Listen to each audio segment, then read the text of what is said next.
Hi everyone, thank you for coming. My name is Heidi Bauman and I am presenting La Vida de Salsa. So not enough people appreciate the culture and roots behind the origin of salsa dancing.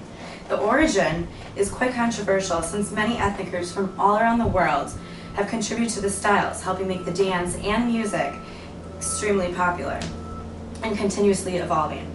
With that being said, civilizations have changed over time, and traditions of one society are completely different from another. Salsa dancing is influenced by many cultures, and I will explain to you how that has evolved over time. Salsa is identified as a dance and music. It is a term used to describe the moves and combinations of Latin American dance, including the mambo and the cha-cha. It also is used to describe the politics that are included in Latin American songs. These songs usually incorporate poverty and the oppression the Hispanics living in the United States have dealt with. Part of the dance is supposed to represent the struggles and inequality Hispanics have encountered here. Even though salsa was very popular in the United States, the original place of origin, like I said, is a disputable topic. This controversy of who owns salsa begins in the 1700s when the Spanish arrived on the islands of the Caribbean, and later in the 1850s, Africans were enslaved to Haiti and Cuba. Africans contributed to salsa by composing the combinations of the African rhythms and Spanish guitar while working in the fields. Puerto Rico was another Caribbean island that produced dance and music where slaves invented la bamba. This African influence in dance also created the Cuban son, the tango in Argentina, and the merengue in the Dominican Republic. After the Spanish-American War in 1898, many Puerto Ricans journeyed to New York City with the emergence of the romantic salsa style. The emigration of Cubans and Puerto Ricans, as well as other individuals from the Caribbean, caused salsa to prosper very rapidly. Many people in the U.S. adopted the likings and practiced the dance. New York City, Miami, and even L.A. were the main cities where salsa thrived. Due to the U.S. influence on the Cuban style of salsa, jazz was integrated into this style.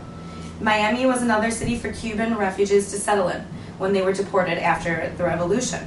The music and dance gave Latin Americans a feeling of cultural identity.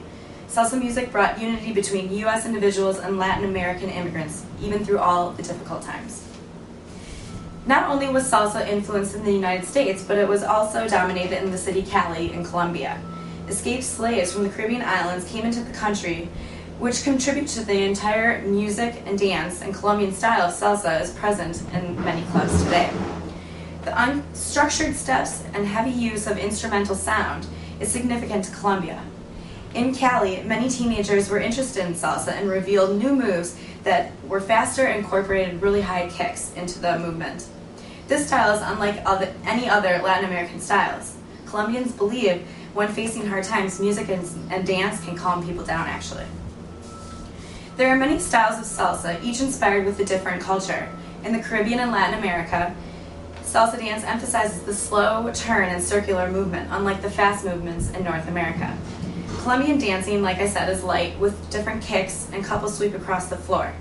Cuban style has a lot of passion, which is considered to be the dirty dancing, which many of you are familiar with. When dancing, this dance is pure. The passion is unlike any other dance. Even though salsa styles are different from place to place, the steps are all consistent.